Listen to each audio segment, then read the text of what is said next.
Bom, vamos começar. Deixa eu compartilhar aqui as informações e a gente vai destrinchar aí tudo isso, né?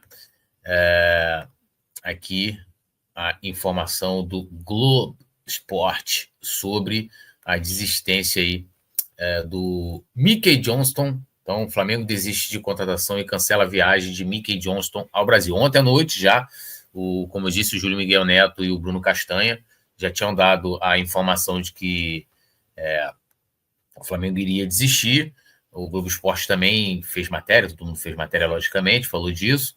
E hoje veio a confirmação, porque ontem o Flamengo ainda não tinha comunicado ao jogador. E ele ainda estava com a viagem marcada, estava, né, tudo normal e tal, e hoje isso foi oficializado. Então aqui, ó, o Flamengo desistiu mesmo de contratar Mickey Johnston e cancelou a vinda do atacante ao Brasil. O irlandês, que tinha acerto com o clube, era aguardado no Rio de Janeiro nesta terça-feira. O voo foi desmarcado e ele foi avisado da desistência. Nesta segunda, o GE havia informado que o Flamengo recuou na negociação por causa da reação negativa da torcida e da pressão interna de correntes políticas do clube. O clima fez com que o rubro-negro desistisse de vez da contratação do jogador, que seria o primeiro reforço da próxima janela, né? A janela que abre no dia 10.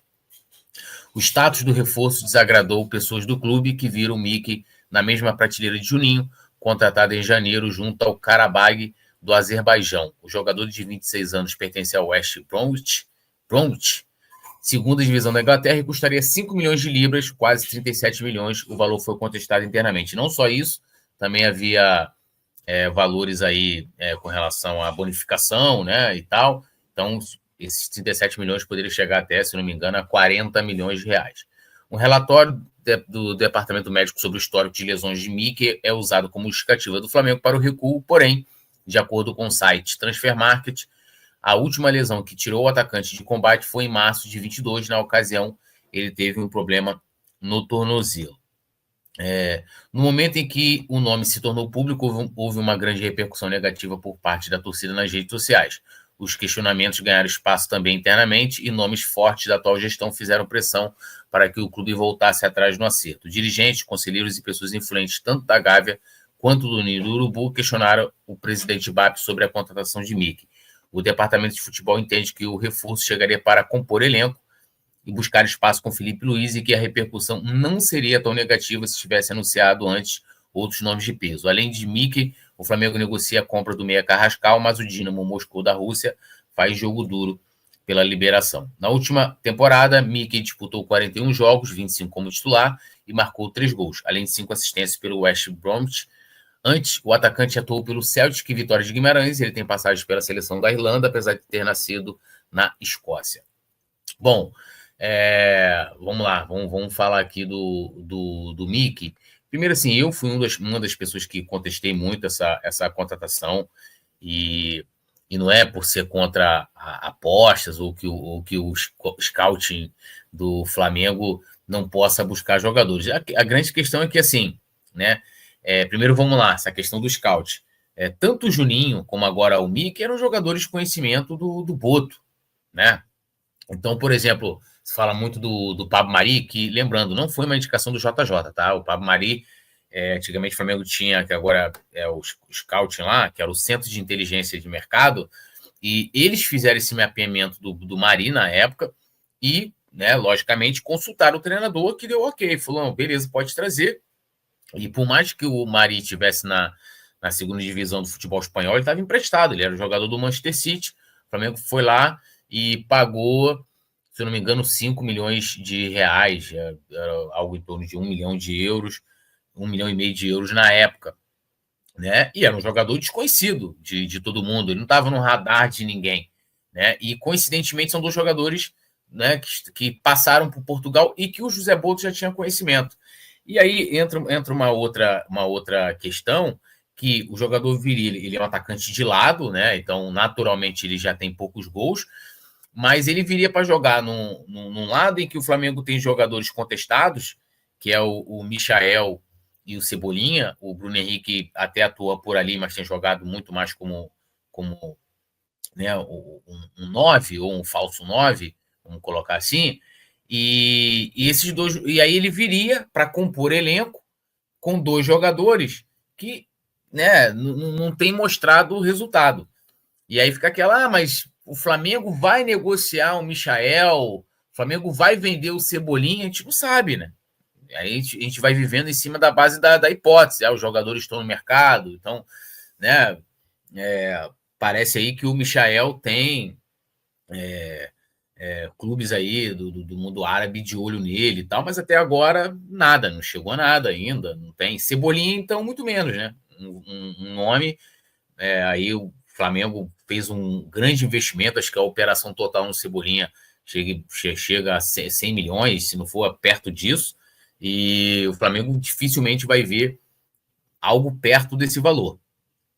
E aí entram as questões, né? Já tinha o Juninho, que foi uma aposta, e aí a gente está falando de apostas. Você vê, o Pablo Mari, na época, o Flamengo gastou 5 milhões, né? 5 milhões e meio, vamos botar 6 milhões de reais. Era uma aposta. E aí agora a gente está fazendo aposta nas casas dos 30. O Juninho custou 31, o Mickey custaria 37 fora, né? As bonificações, mas vamos lá, só aí dá 68. E o Flamengo, no orçamento, pode até ser revisto, porque o Flamengo já bateu o orçamento com vendas, né? Tem aí, dentro do seu orçamento, separou 166 milhões para poder fazer investimentos em contratações. Então, você bota aí 31 com 37, 68, né?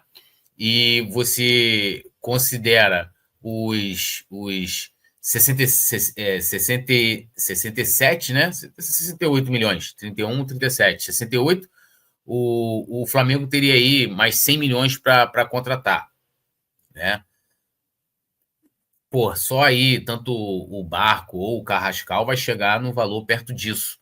E meio campo, Flamengo, na minha opinião, pelo menos, deveria contratar um volante. Saindo o Wesley, precisaria contratar, né, um lateral direito, ou vamos de Varela.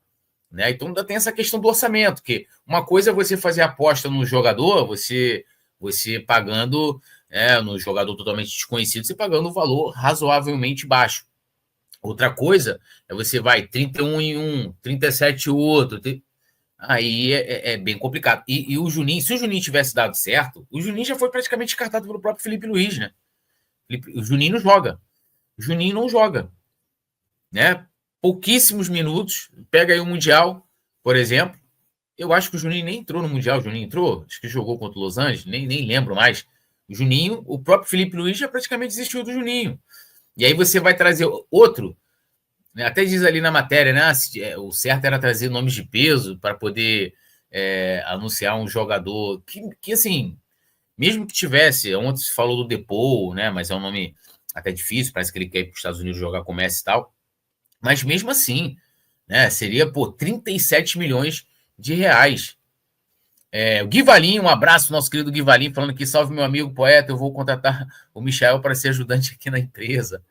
O Cebola não contrato porque ele vai viver metendo atestado. Engraçado que quando eu questionei aí o Mickey, muita gente, e aí, você não falou de Cebola? Cara, eu era contra, não contra o jogador, a mesma coisa aí do Mickey. A operação, né? O valor do jogador é muito caro para um jogador que bateu, foi para a Europa, né? O Cebolinha não deu certo lá. Aí você faz um grande investimento no jogador e sabendo que se ele não desse certo no Flamengo, dificilmente você ia rever o valor, que é o que está se mostrando. E um cara que pouco contribuiu diretamente, vai pegar teve o 6-1 no Vasco e tal, mas para as grandes conquistas que o Flamengo teve desde a chegada do Cebolinha, as 2 Copas do Brasil, a Libertadores de 22, a Copa, as 2 Copas do Brasil, os campeonatos cariocas, né? Como eu disse, tem jogos isolados em que o Cebolinha fez a diferença, mas é muito pouco diante do que o Flamengo investiu.